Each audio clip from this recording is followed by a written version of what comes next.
Ok, no hay ningún problema para poder grabar las clases. Es importante para que ustedes puedan estudiar, para que estudien de esto y el último día tenemos nuestro examen. Muy bien, deciré, todo tuyo. VIH. Bueno, el día de hoy vamos a ver el tema de VIH y SIDA. La siguiente, Clau, por favor. Bueno, para empezar, pues es importante definirlos.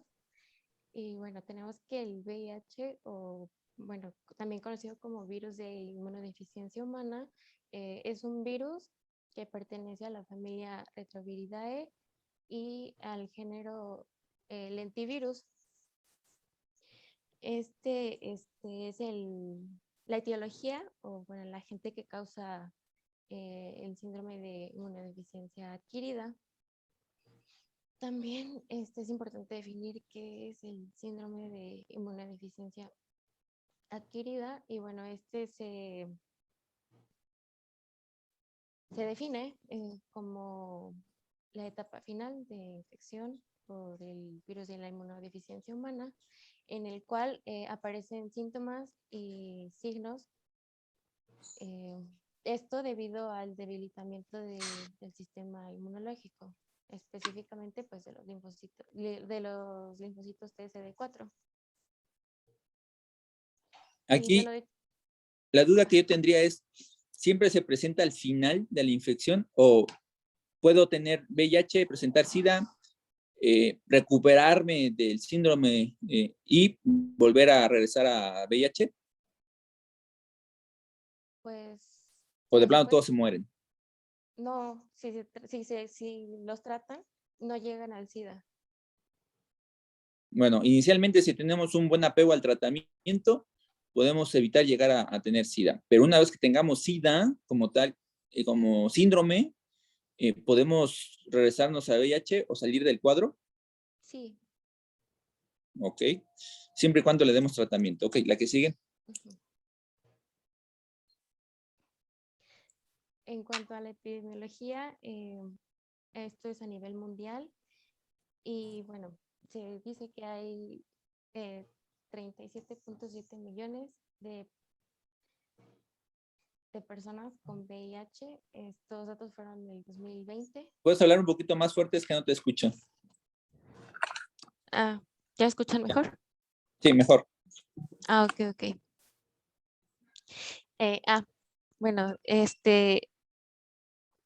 en el mundo, 37.7 millones de personas viven o bueno, vivían con VIH. De esos 37.7 millones, 1.5 que contrajeron la infección en ese año. También 680,000 personas fallecieron en ese mismo año, y esto pues debido a enfermedades que son relacionadas con el SIDA. ¿Cómo estamos?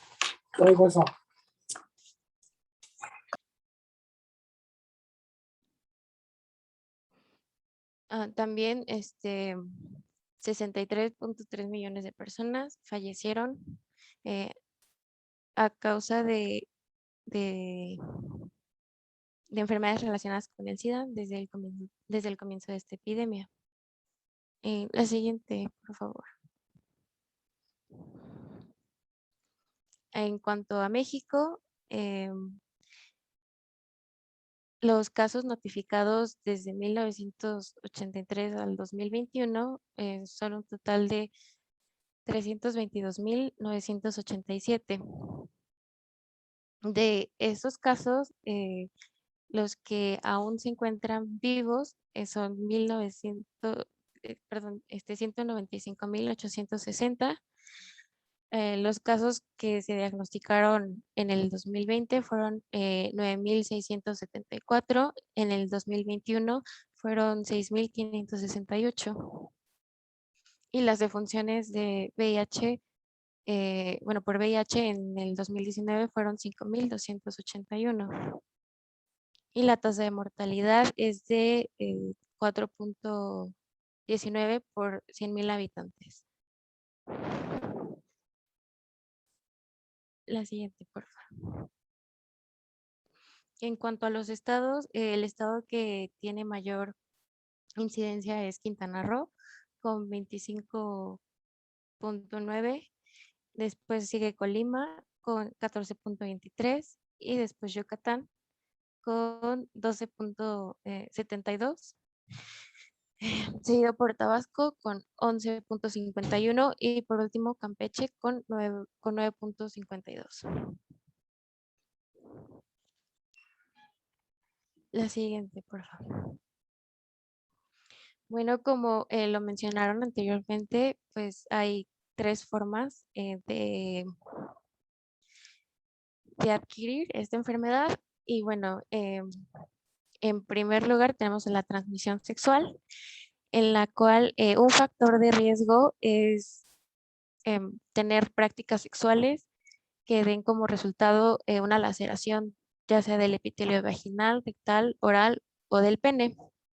También que se tengan múltiples parejas sexuales, la presencia de úlceras, ya sea genitales, rectales u orales, que sean causadas por alguna otra enfermedad de transmisión sexual, el no usar preservativos o también estar bajo la influencia de alcohol o alguna droga que no nos permita tomar decisiones muy buenas o bueno, responsables.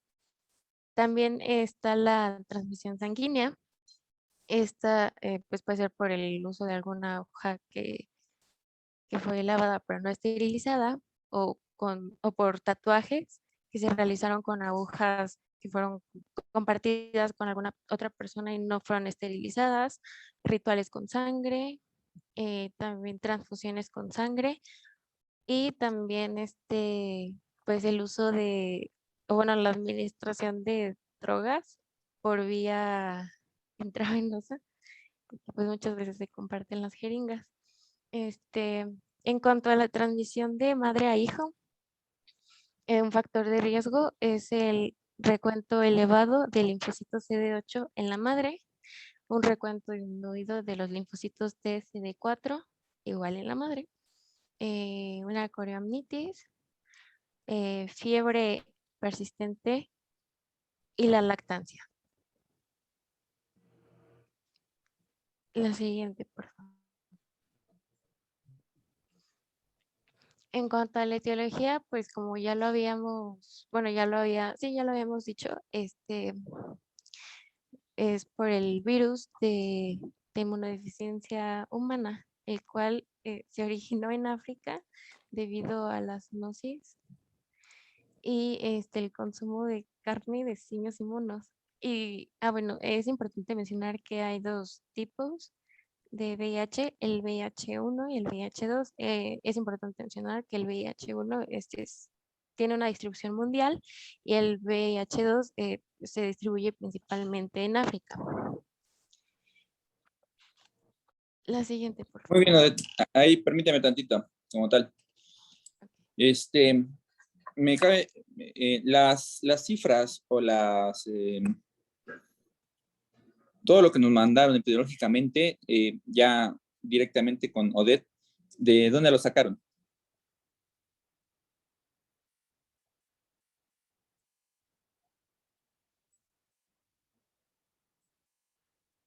¿Puedo volver a repetir? La otra vez que se me cortó el audio.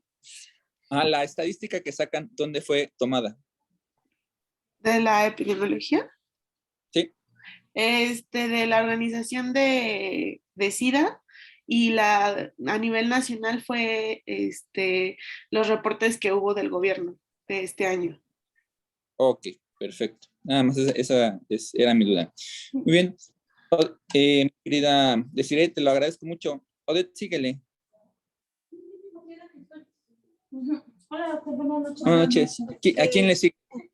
¿Quién iba a dar la primera parte? Yo.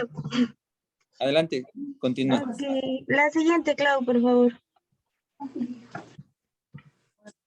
Sí, ahora sí, como tal, el virus de inmunodeficiencia humana va a ser un virus de ARN, va a pertenecer a la familia de los Retroviridae, al género lentivirus, y como un retrovirus se va a caracterizar por poseer la enzima retrotranscriptasa inversa, Esta enzima va a ser capaz de sintetizar ADN a partir del ARN viral.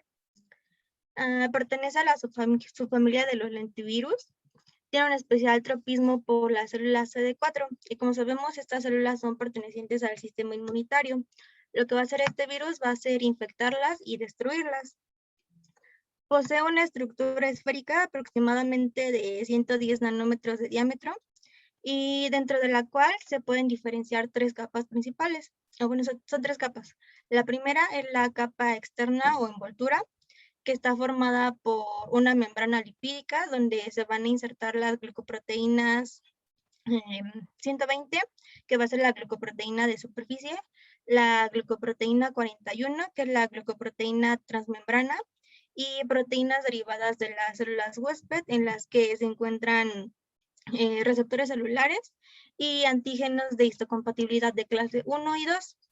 Debajo de la membrana lipídica se va a encontrar proteínas de la matriz como la P17 y esta se va a unir a la glicoproteína 41. La siguiente capa es la cápside icosaédrica, que va a estar formada por la proteína P24. Esta proteína va a ser la más abundante en este virus y nos va a guiar en el diagnóstico. La siguiente capa es la capa interna o nucleoide.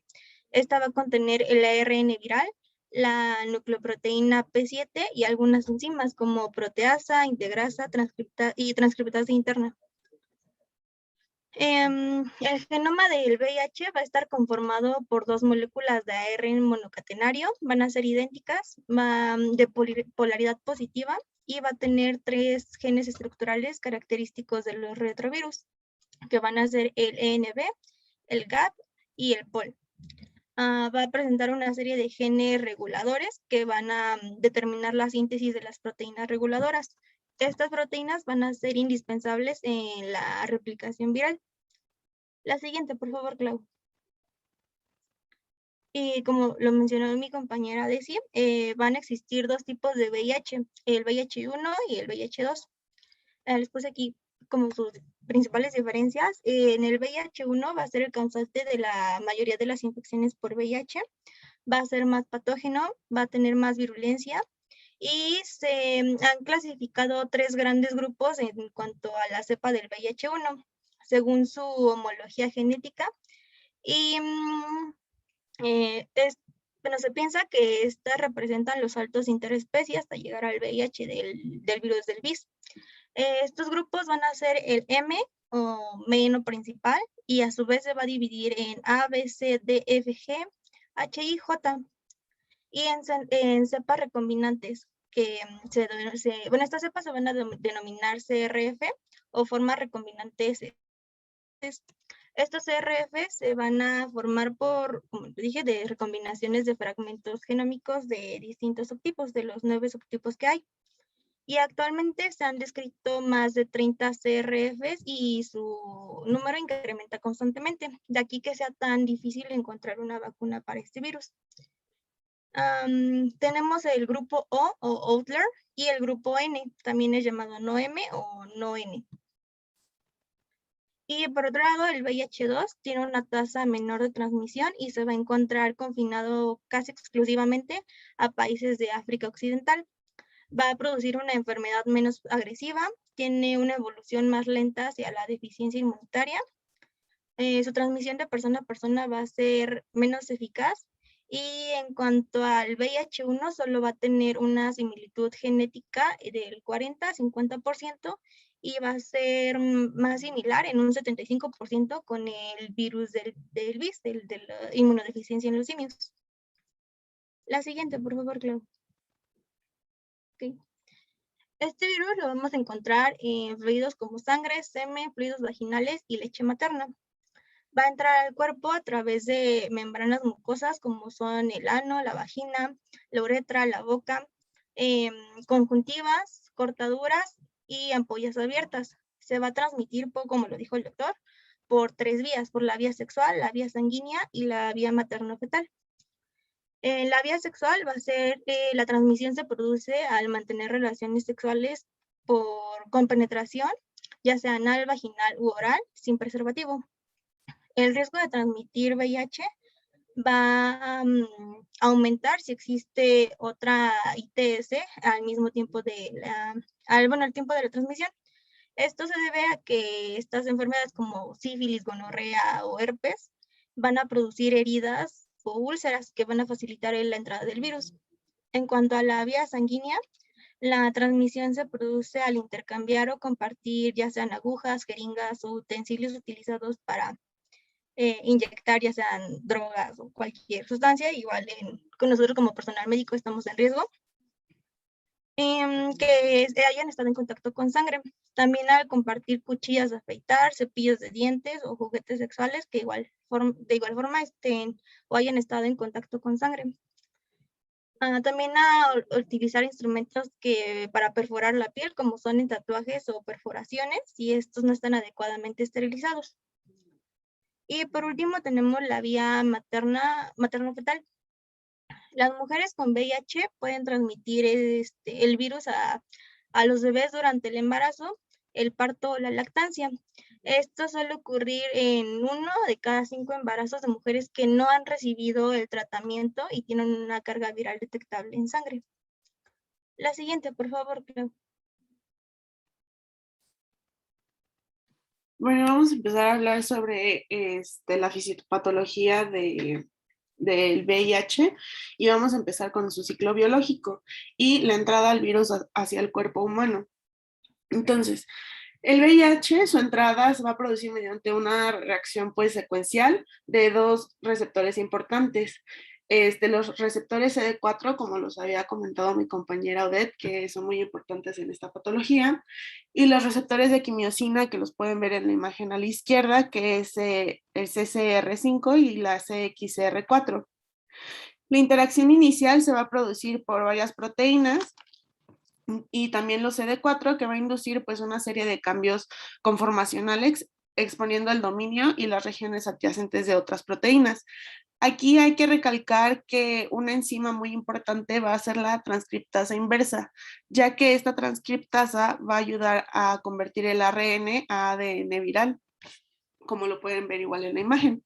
¿Y por qué es importante? Porque muchos de los tratamientos que se van a dar para el VIH van a tener que ver con esta inhibición de esta transcriptasa para que este virus no se siga replicando. Y después vamos a tener pues una segunda interacción, la cual va a inducir diferentes cambios en otras proteínas, específicamente en la GP41, exponiendo la región terminal de un dominio hidrofóbico y esta se va a anclar a la membrana plasmática. Después que esto sucede, esta estructura va a generar un movimiento y se van a aproximar y se van a fusionar. Y las células dendríticas van a presentar lectinas que van a unir de forma inespecífica al virus, y esto que va a hacer es que va a facilitar y va a incrementar la infección de linfocitos circundantes. Después vamos a tener a la decapsidación, la retrotranscripción y la integración viral. Una vez fusionadas las membranas viral y celular por este proceso que ya comentamos de manera rápida, se va a generar una internalización de la nucleocápside y una decapsidación del genoma vírico. Y estas proteínas de la cápside se van a desamblar y van a liberar el genoma viral. El proceso de síntesis del ADN a partir del ARN mensajero, la cual se le va a llamar la retrotranscripción, va a ser realizada por un complejo enzimático de la transcriptasa inversa, como ya lo había comentado. Sin embargo, como lo pueden ver en la imagen de la derecha que emergió, el linfocito en reposo, la retrotranscripción se va a producir de forma incompleta y es necesario que de alguna u otra forma este linfocito se active para que la célula infectada finalice como su proceso. Y depende de los niveles de nucleótidos y acción de factores celulares, van a inducir el proceso de activación. Si la activación no se produce, el ARN y el ADN van a ser degradados aproximadamente de 3 a 15 días por nucleasas celulares. Y una vez que el ADN esté sintetizado, este ADN proviral, como ya lo comentamos por el efecto de la enzima, se va a acoplar a factores celulares y virales. Este complejo va a ser transportado hasta el núcleo de la célula, va a generar el genoma del hospedero y va a dar como resultado una forma proviral del VIH. Y en cada célula infectada se va a integrar aproximadamente un número de 3 a 4 copias de un ADN proviral. aquí se repitió un poquito. Después vamos a tener a las etapas tardías, así los mencionaba la literatura, que va a ser la reactivación y la replicación viral. A partir de un estado de integración, el VIH puede permanecer latente, replicarse de forma controlada o tener una replicación masiva. En el caso de que el VIH permanezca latente, el principal como factor que va a intervenir en esta fase es la NF-κB, que es una familia de proteínas que van a regular las expresiones de los genes celulares en un proceso de reconocimiento y activación inmunitaria. Este factor no va a existir de forma activa en los CD4 en estado de reposo. Y este va a ser inducido en el curso de los procesos de activación inmunológica, lo que explica que la replicación del VIH está estrechamente relacionada con el estado de activación de los linfocitos infectados. Por eso la foto anterior. También, como lo comentamos, puede replicarse de forma controlada y esta replicación va a comenzar mediante la transcripción del genoma viral o se va a poder replicar de una forma pues masiva. En la parte de la elongación y la síntesis del ARN y de las proteínas, una vez que esta va a ser iniciada, la expresión de las proteínas viral se va a llamar TAT. Esta va a aumentar la tasa de la transcripción del genoma del VIH y va a permitir una elongación completa de este ARN viral.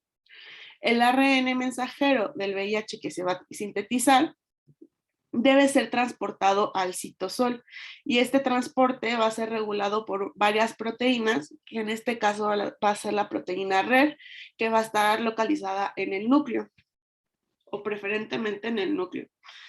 Y una vez que están sintetizadas las proteínas virales, deben de ser procesadas antes de ensamblarse en lo que se constituirán las partículas maduras. Y como lo vine comentando, van a estar influidas muchas proteínas que en la literatura marcaba la BIF y la BPU. En el caso de la BIF, se va a producir, esto se va a producir y va a impedir la incorporación a las proteínas celulares que van a ayudar a la replicación de este gen. Y esta proteína va a tener un mecanismo de inmunidad antiviral innata. En cuanto a la BPU, va a disminuir la expresión de los niveles de gerina, que va a ser como un secuestrador, por así decirlo, de viriones en la membrana celular, y esto va a permitir la liberación de viriones al medio extracelular, aumentando la inefectividad viral respecto a una variante viral. Y la maduración final de los viriones y el ensamblaje correcto de las proteínas virales va a producir el proceso de gemación como etapa final, por así decirlo, a través de la membrana celular por una acción de la proteasa viral formando partículas virales maduras. En cuanto a la fase celular o las células que van a estar implicadas en esta patología, debemos de tener muy claro a lo largo de esta presentación que la infección por VIH va a ser producida por una respuesta celular antiviral de distintas células de poblaciones. En este caso, las más importantes van a ser los linfocitos CD4, los CD8 y las células NK o Natural Killer. Sin embargo, las células CD4 y las CD8 van a presentar un mecanismo mucho más importante en esta infección del VIH. ¿Por qué? Porque van a dar una respuesta citotóxica que ha demostrado que existe una expansión clonal del linfocito CD8 con una actividad citotóxica. Y los pacientes infectados estables que presenten un deterioro en su evolución, se ha observado un escape viral en relación a la generación de variantes virales, y esto es muy importante porque el cuerpo humano va a ser incapaz de ser reconocida por el repertorio de los linfocitos T, y creo que ya lo había comentado mi compañera Odette. Esta es la razón por la cual es tan difícil que se pueda hacer una vacuna contra el VIH, ya que empiezan a realizar muchísimas variantes virales, lo cual se hace como un desastre en el organismo y ya no pueden ser reconocidas estos linfocitos T ante este virus. ¿Alguna duda hasta aquí? No, todo va bien. Okay. Después vamos a tener distintos estadios para la infección del VIH, como ya lo hemos venido pues comentando poco a poco. Primero vamos a tener una pneumoinfección que va a ser tras el contacto del VIH y se va a producir aproximadamente de 4, o más bien va a durar aproximadamente de 4 a 12 semanas.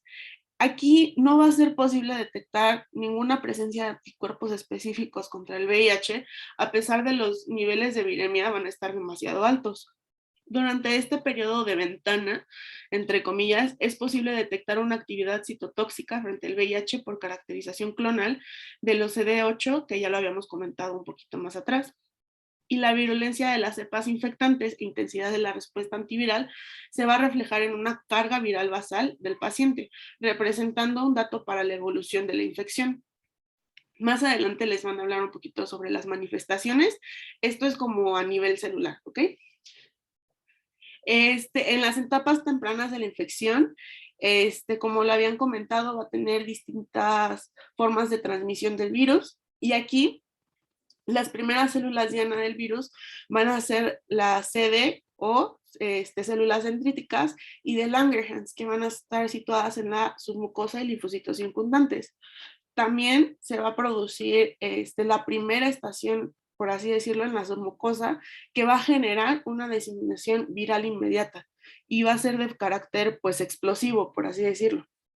Y aquí van a migrar las células presentadoras y linfocitos infectados. Primero va a ser a los ganglios regionales, después a los órganos linfoides distantes y hace que el virus se disemine por todos los órganos linfoides en aproximadamente una semana. Entonces es demasiado rápido.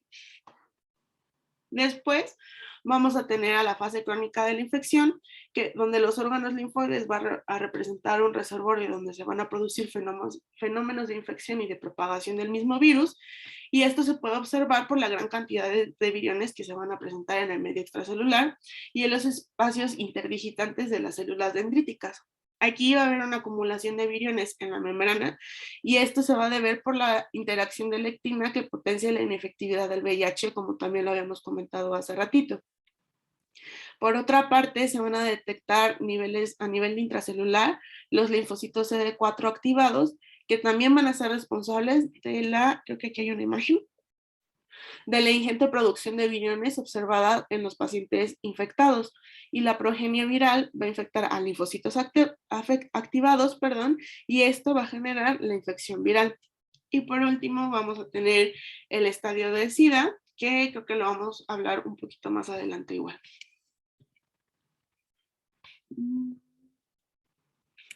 Creo que me faltó poner algo muy importante, pero lo voy a mencionar aquí. Hay que tener muy presente que la infección por el VIH va a estar muy asociado con el tejido MALT y el tejido GALT, el cual es el de mucosas y el de el tejido linfoide asociado a mucosas y el tejido linfoide asociado a intestino. ¿Y por qué? Porque va a constituir la mayor parte del tejido linfoide del organismo. Y esto porque es importante, porque las manifestaciones gastrointestinales en el virus del VIH van a ser muy observadas en el cuadro clínico.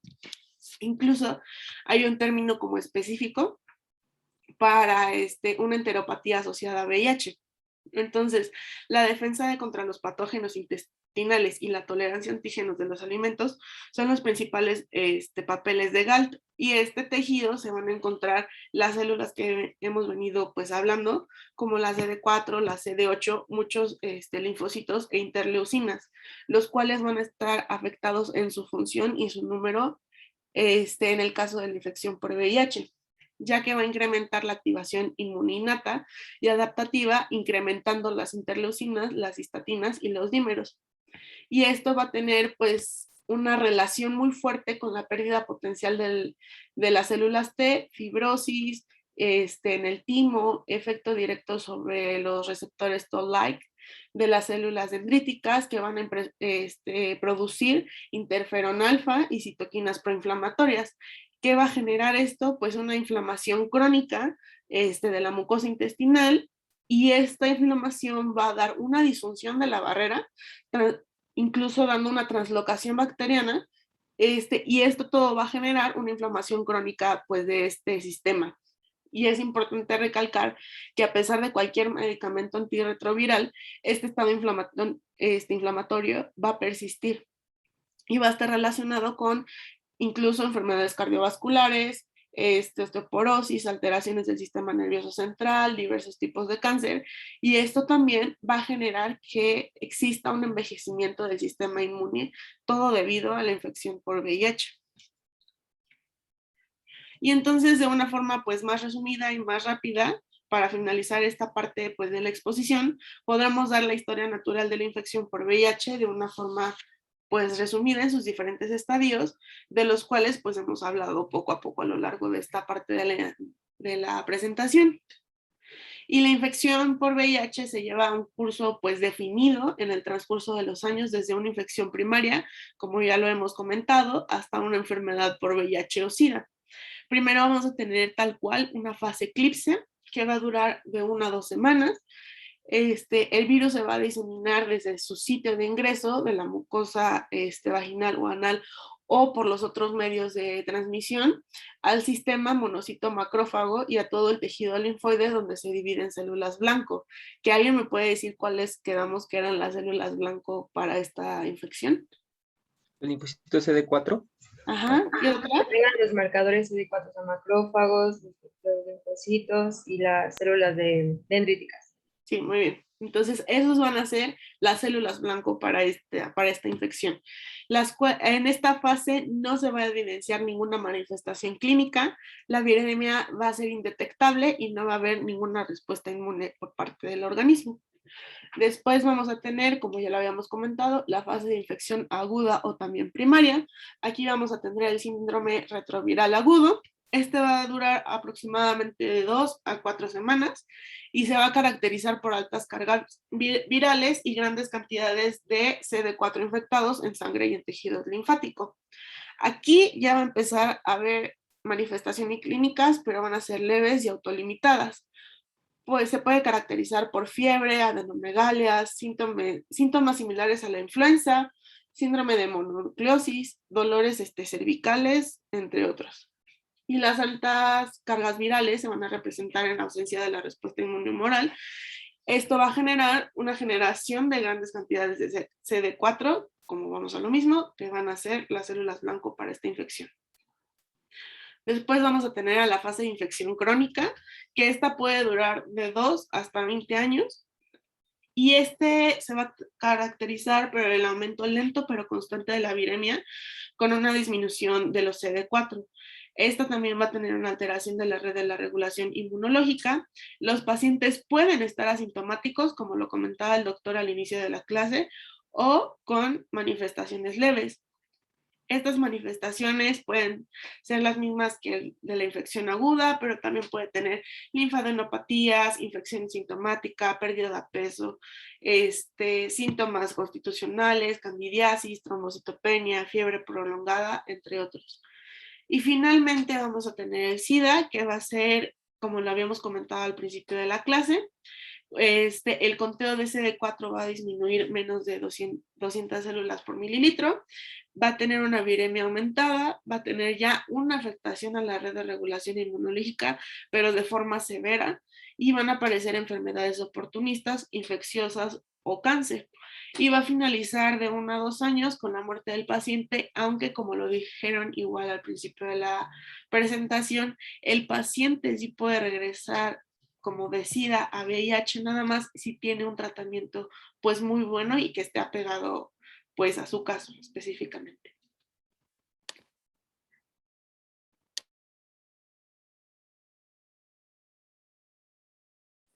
Bien, ahora yo les voy a hablar sobre el cuadro clínico pues, de VIH. Entonces, aquí es importante saber que el tiempo que existe entre la exposición y la enfermedad sintomática, bueno, es de 2 a 4 semanas, y la duración de los signos y síntomas duran muy pocos días. Y muchos infectados por VIH pueden presentar una enfermedad similar, como lo había comentado mi compañera Claudia, como una gripe o a un síndrome retroviral agudo. Y los pacientes con infección temprana generalmente suelen ser asintomáticos. En la tabla del lado derecho les presento una tabla en la cual vienen los síntomas más comunes de la infección aguda por VIH y su frecuencia en los pacientes. Como ya los había mencionado también el doctor, lo más frecuente que presenten los pacientes en una infección aguda por VIH va a ser fiebre, artralgia, mialgia, pérdida del apetito, diarrea, eritema o brote macular, pérdida de peso mayor a 2.5 kilogramos, malestar, sudoración nocturna, dolor de garganta, ulceraciones mucocutáneas. Entonces, esta infección aguda por VIH es un síndrome muy heterogéneo y los pacientes pueden presentar síntomas muy agresivos y pueden ser prolongados, que nos pueden llevar rápidamente hacia presentar eh, una infección por SIDA.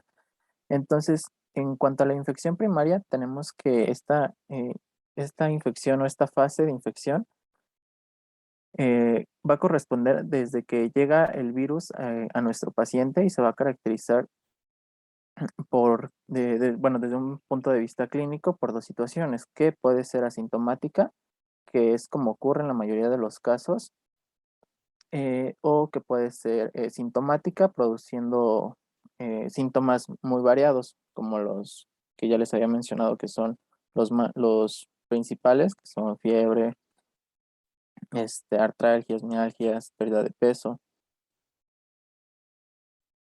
Dentro también de la infección primaria se pueden presentar otras manifestaciones, como son infecciones dermatológicas, como pueden ser erupciones eritematosas, maculopapulares, una urticaria difusa, incluso puede presentar alopecia. En gastrointestinales encontramos, como ya lo había mencionado mi compañera Clau, las diarreas, también encontramos náuseas, vómitos, eh, y también podemos tener manifestaciones neurológicas como la cefalea, dolor retroorbitario, neuropatía periférica.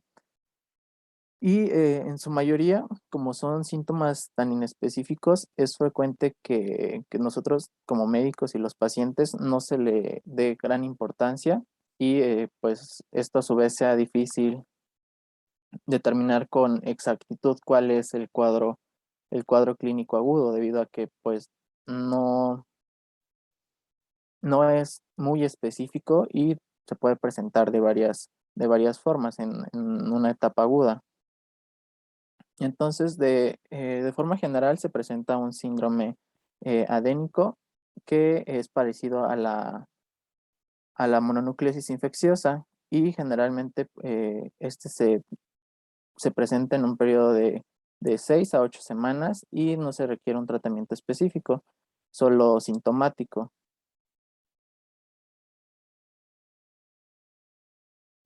En la tabla que les presento del lado izquierdo, aquí nos mencionan cuáles son las principales manifestaciones clínicas dependiendo del estadio clínico en el que se encuentra el paciente.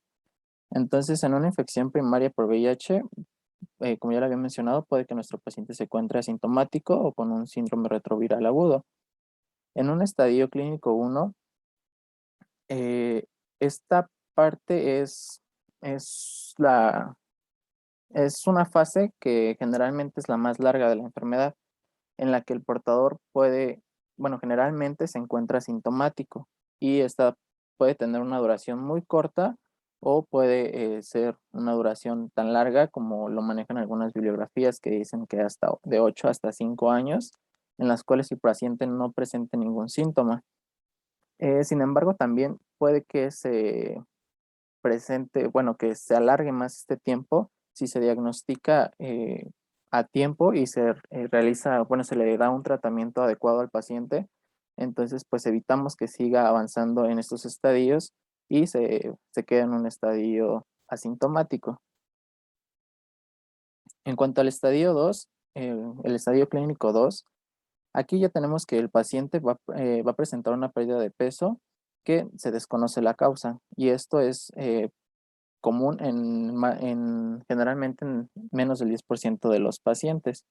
También porque presentan infecciones respiratorias recurrentes, como pueden ser infecciones eh, de vías respiratorias altas, sinusitis, bronquitis, otitis media, faringitis, También por infecciones recurrentes por herpes zóster y manifestaciones cutáneas menores, como puede ser una quilitis angular, algunas ulceraciones orales recurrentes. Después pasamos al estadio clínico 3. En este estadio, aquí ya nos vemos obligados a establecer un diagnóstico presuntivo con base a la clínica y aquí el paciente sigue presentando pérdida de peso severa, puede presentar diarrea crónica, igual de causa desconocida.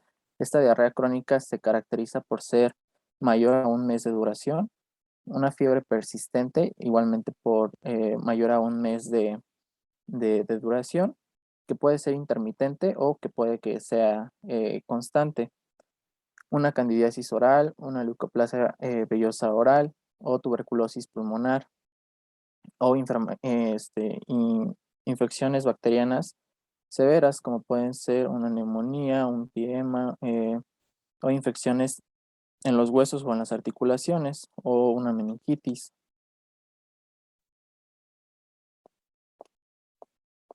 Después también tenemos otras condiciones en las cuales ya debemos de realizar pruebas diagnósticas para confirmar nuestra sospecha de que nuestro paciente está infectado de VIH, en las cuales podemos encontrar que el paciente presenta una anemia sin explicación, o sea, sin motivo aparente, que hay una hemoglobina menor a 8 gramos sobre decilitro, una neutropenia que con un recuento de neutrófilos menor a 500 unidades por litro y una trombocitopenia que haya plaquetas menores a 50,000. En el estadio 4, que como según pasan los años y va progresando la enfermedad, ya se encuentra una fase de mayor sintomatología y la cual es el paso final entre pues el periodo de VIH que pasa a SIDA, en el cual podemos encontrar a nuestro paciente con un síndrome de desgaste asociado al VIH o puede que presente una neumonía, ya sea bacteriana, que sea recurrente, una infección crónica por herpes simple, una candidiasis esofágica. Eso es importante que en cuanto a las condiciones para definir el SIDA, en cuanto a la candidiasis, cuando la candidiasis se presenta en tráquea, bronquitis, en bronquios, perdón, pulmones o esófago, son datos que nos guían a que se pueda tratar ya de un síndrome SIDA. También en cuanto a las condiciones que nos definen como SIDA, se encuentra el cáncer de cervix invasivo, eh, herpes simple, que ya les había mencionado, que deben de ser úlceras crónicas. Esto debe de ser mayor a un mes. También podemos encontrar sarcoma de Kaposi, también toxoplasmosis cerebral, un carcinoma cervical. ¿Puedes pasar a la siguiente, Clau?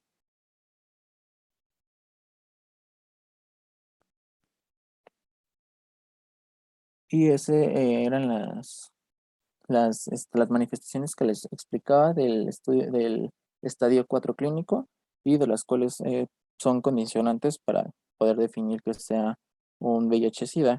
Ahora es importante también recalcar que cuando hay un deterioro del sistema inmune, que es muy marcado, que por lo general son debajo de los 200 CD4, es cuando generalmente aparecen la mayoría de estas patologías y, son de utilidad para realizar un criterio diagnóstico de SIDA. Sin embargo, hay algunas infecciones recurrentes que no necesariamente necesitan tener un recuento menor de 200 CD4, como lo son la neumonía neumocócica, un sarcoma de Kaposi, un herpes zóster, una candidiasis oral y la tuberculosis. En estas enfermedades no es necesario que se tenga un recuento menor de 200 células CD4. Y finalmente, es importante recalcar que la tuberculosis en el mundo, 1/3 de todas las muertes relacionadas con el SIDA se asocian a tuberculosis, es decir, es la causa más frecuente de muerte por agente infeccioso en el VIH. ¿Puedes pasar a la siguiente, Clau?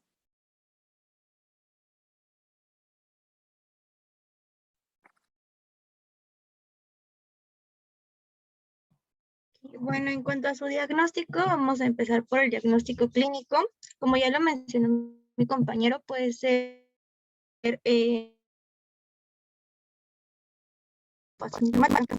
em, justo son todos los signos y síntomas que les comentó mi compañero, como sudoración, mialgia, artralgia, escalofríos, fiebre recurrente, diarrea crónica, ganglios inflamados, fatiga persistente, debilidad, pérdida de peso, cefalea y creo que se movió un poquito.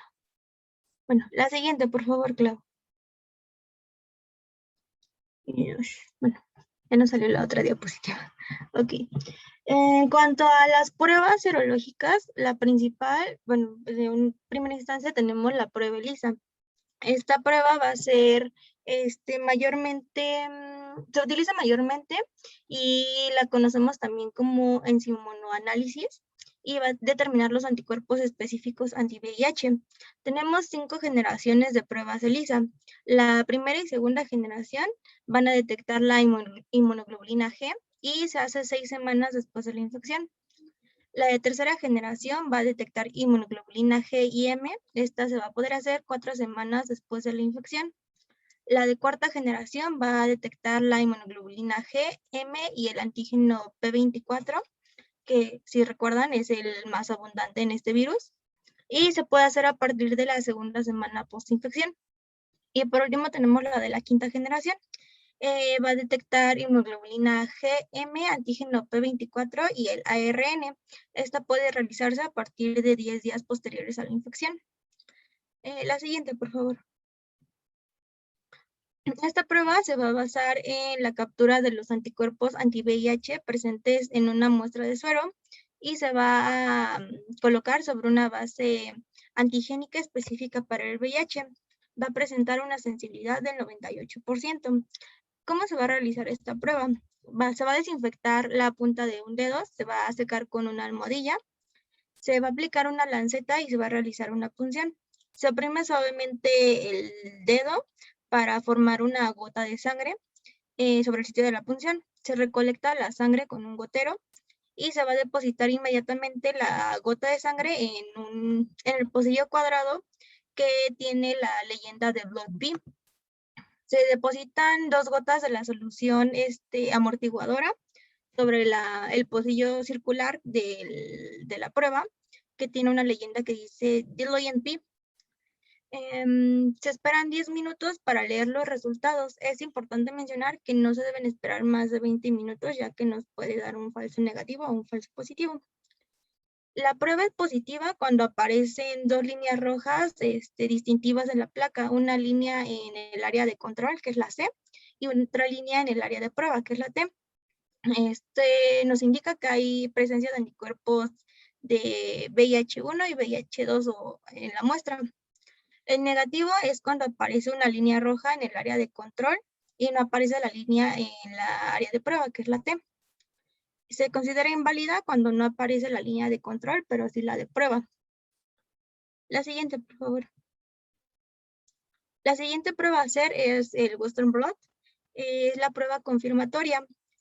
Tiene como objetivo verificar que los resultados obtenidos con la muestra de escrutinio sean correctos.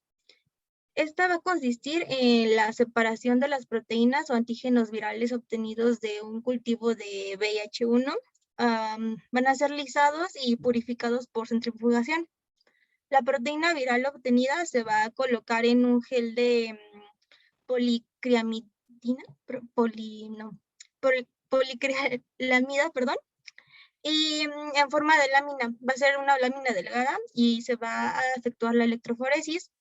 con lo que las proteínas de menor peso molecular, en este caso la P17 y la P24, que son las de interés para este virus, van a emigrar más lejos y mientras que las de mayor peso molecular se van a mantener cerca de el lugar de donde se depositaron. Después se va a transferir a una tira de nucleocelulosa y se van a cortar tiras de 3 a 5 milímetros de ancho. Es importante mencionar que se debe observar cuidadosamente las tiras, ya que pueden contener un número variable de bandas. Por lo tanto, se debe comparar cada tira simultáneamente con corrimientos de suero de control negativo y de control positivo.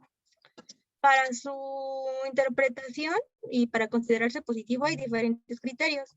Aquí les puse una tablita con 4 criterios de diferentes instituciones. El primero es de la CDC.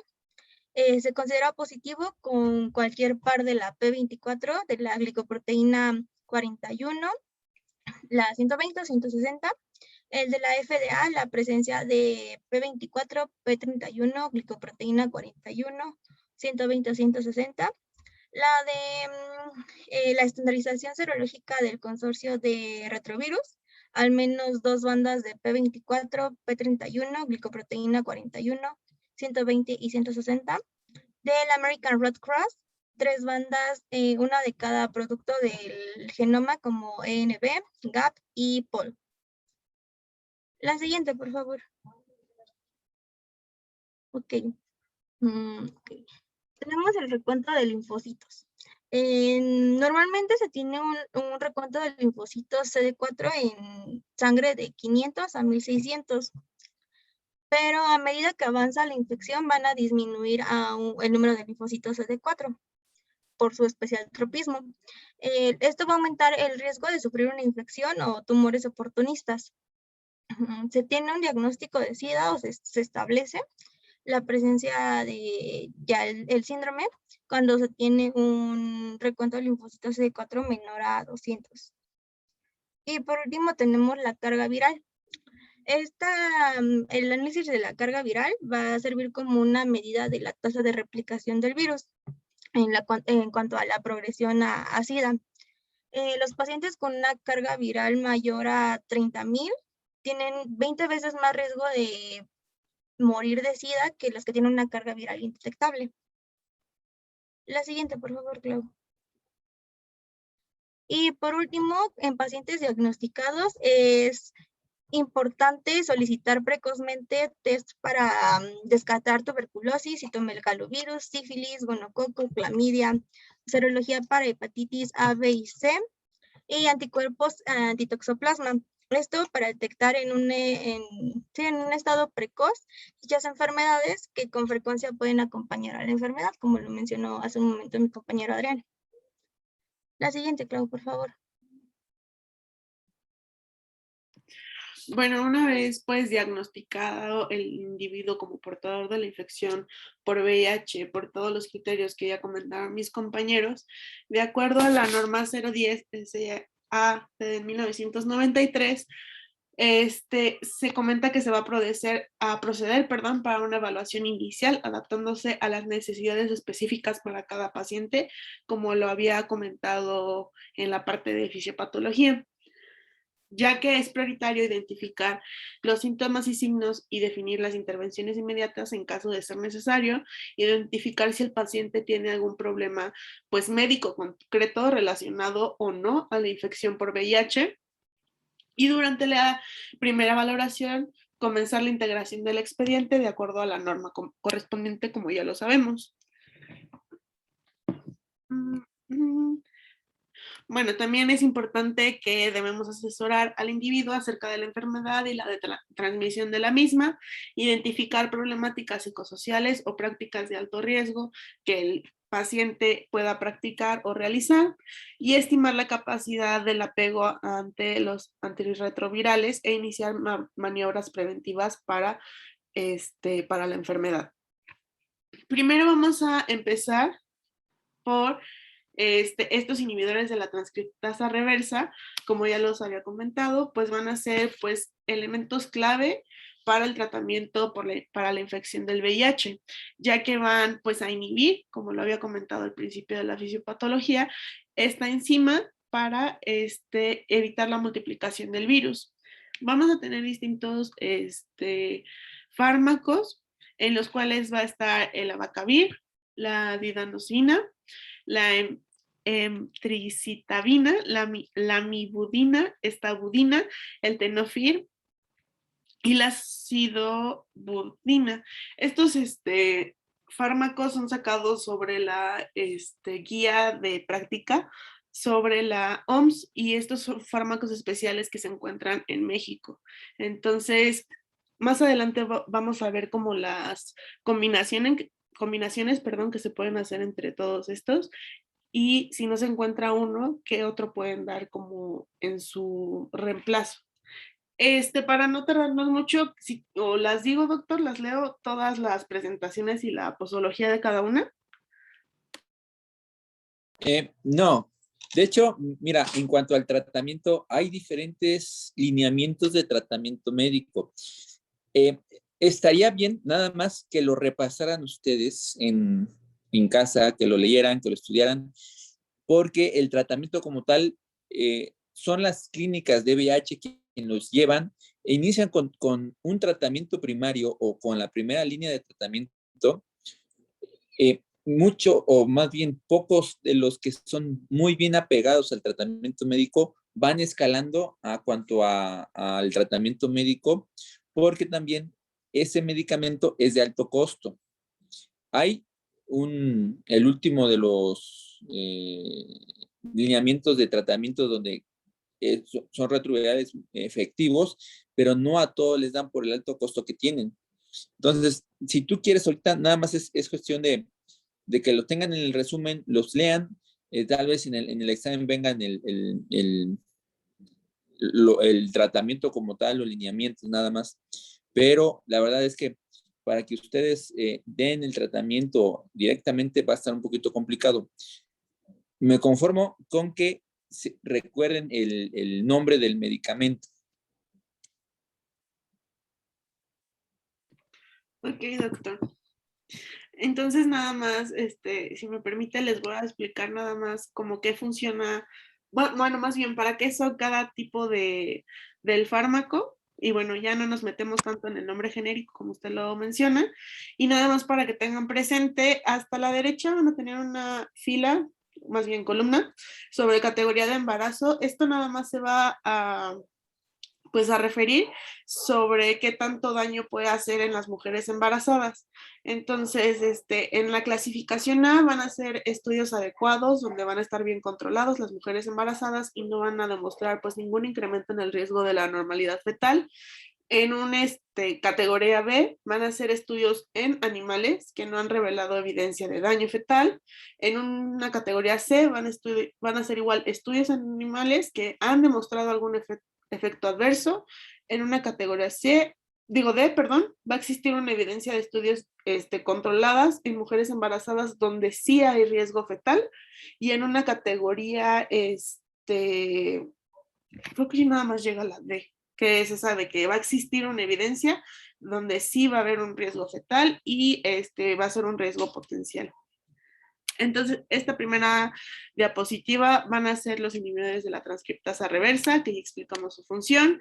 Después vamos a, bueno, estas son las distintas combinaciones que hay. Estos inhibidores mononucleósidos de la transcriptasa reversa van a tener como objetivo evitar la misma producción del virus como habían sido los anteriores.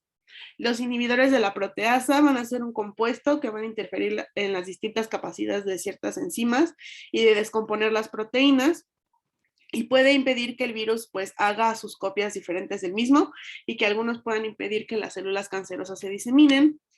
Sobre los inhibidores de la entrada van a ser otra clase de fármacos que va a ser, ¿cómo se llama? Va a impedir que el virus penetre en la membrana celular. Y los inhibidores de la integrasa van a actuar como un paso replicativo, al diferente del resto de las familias antirretrovirales, ya que va a bloquear el paso de transferencia de la hebra del proceso de integración. Y tal cual, como recomendaciones generales, idealmente se debe iniciar una terapia antirretroviral antes de que el riesgo o exista una progresión de la enfermedad que sea inminente.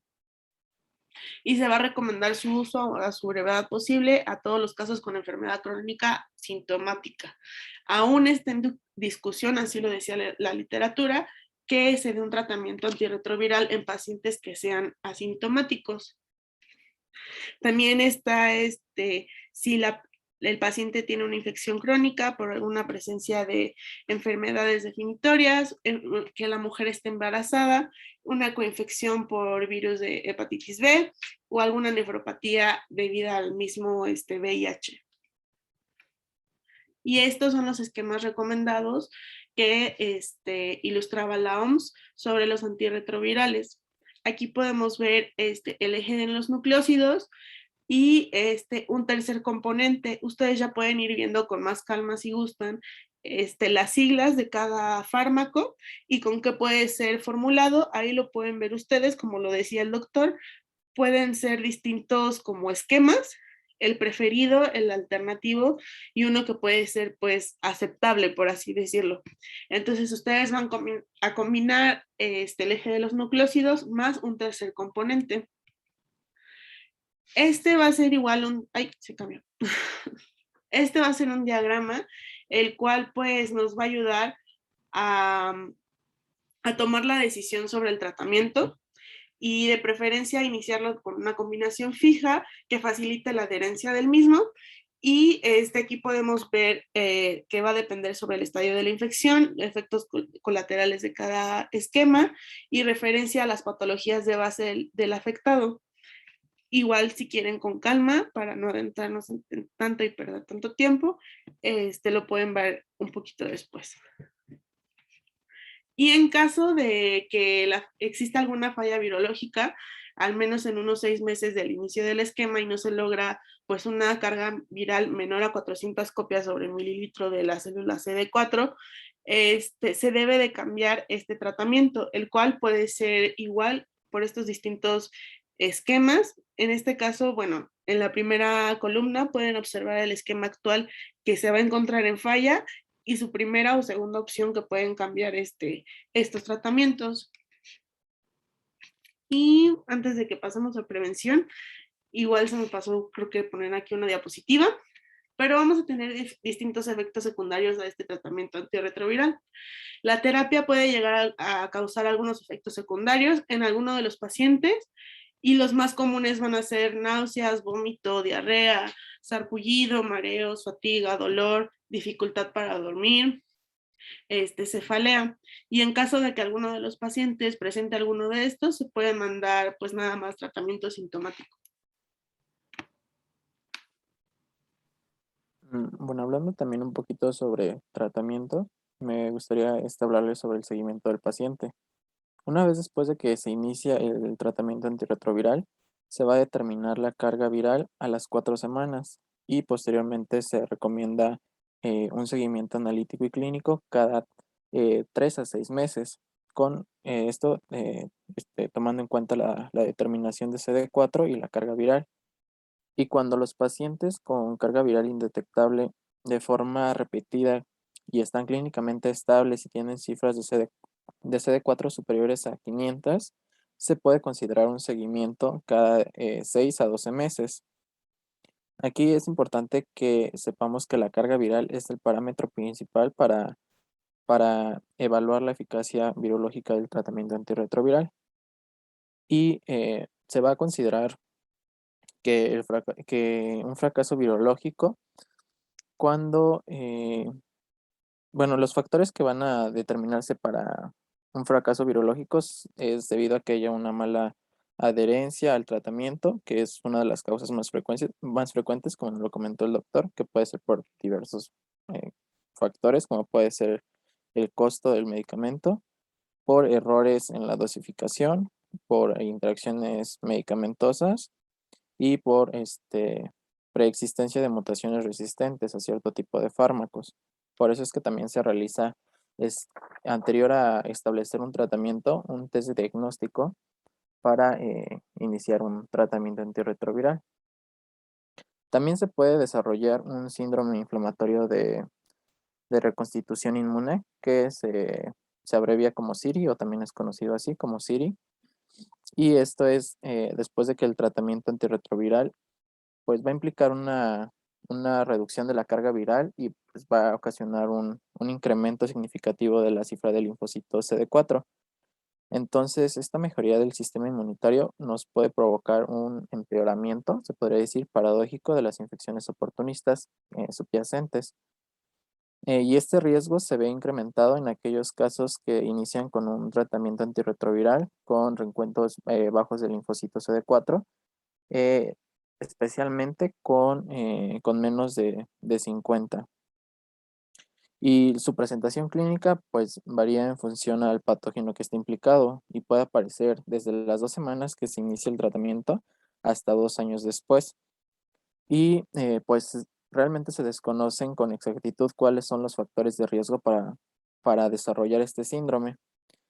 Y de todas las formas clínicas, las más preocupantes son pues las que afectan al sistema nervioso central por su morbimortalidad y generalmente son las que se observan con,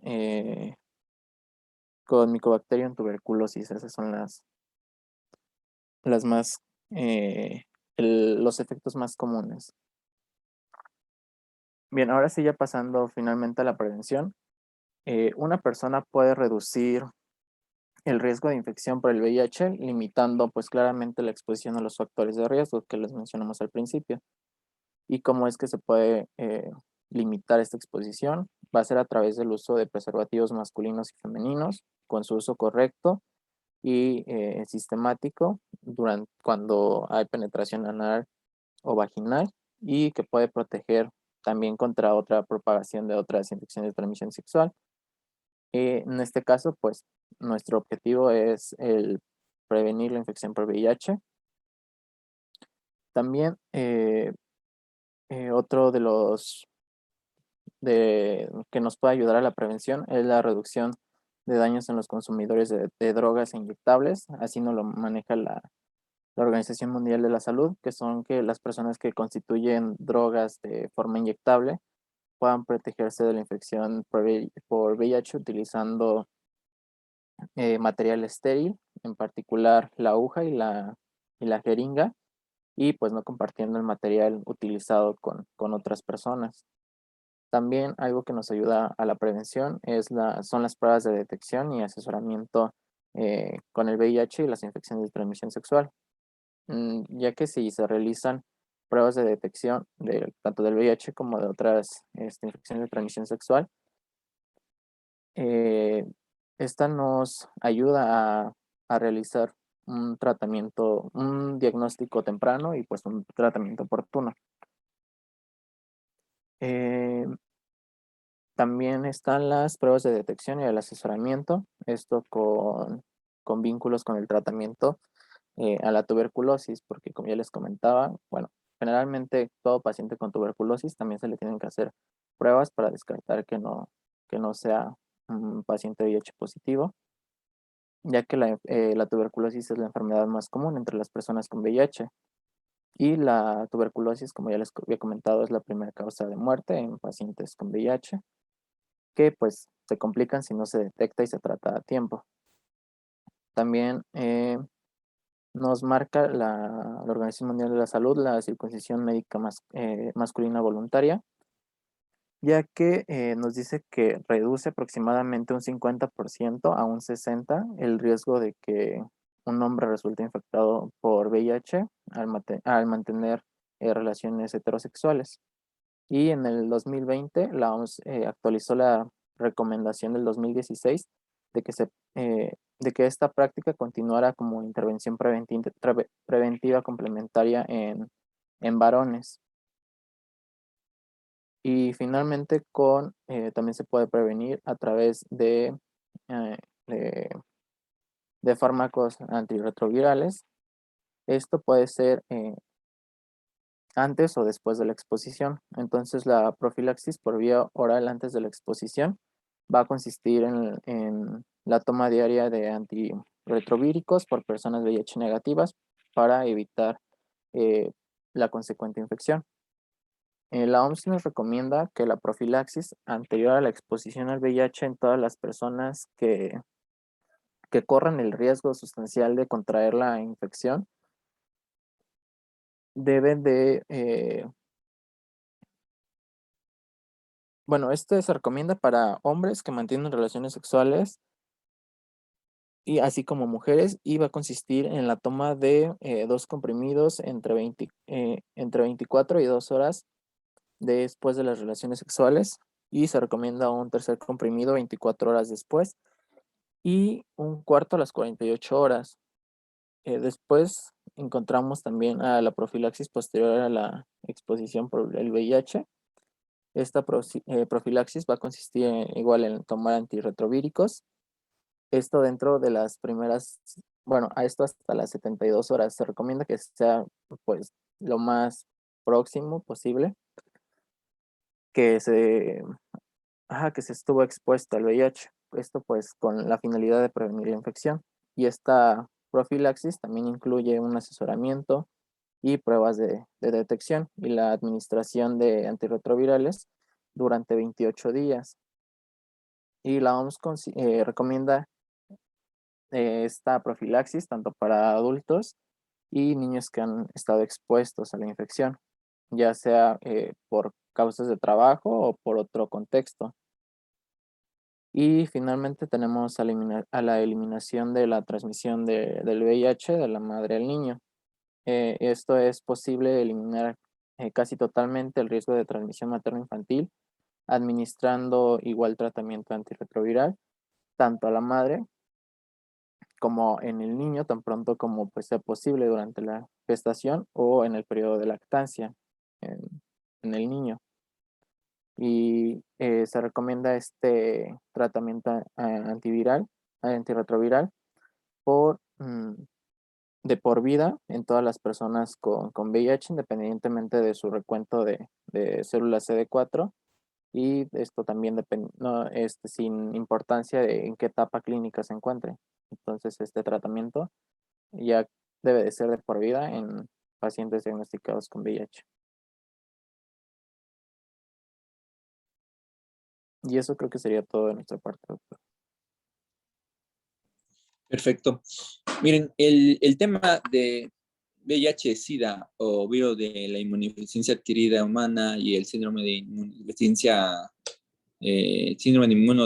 humana es obviamente un tema muy amplio, complejo, donde hay muchos estudios donde en algunas ocasiones un paciente llegó a una carga no perceptible, de hecho, pero realmente la verdad es que el VIH como tal no hay una reversión, no hay una cura como tal. Solamente lo que hacemos es que no se esté replicando, como tal, como el síndrome no se nos venga de manera común o llegar a lo menos que se pueda la sintomatología. La práctica de cada persona, los riesgos de cada persona, bueno, hay que tener, yo creo que la educación sexual obviamente ya se está dando hasta en la primaria y en la actualidad hay muchas formas de cómo cuidarse. Obviamente también hay artículos donde aún con el uso del preservativo hay un mínimo porcentaje de poder transmitir o poder adquirir.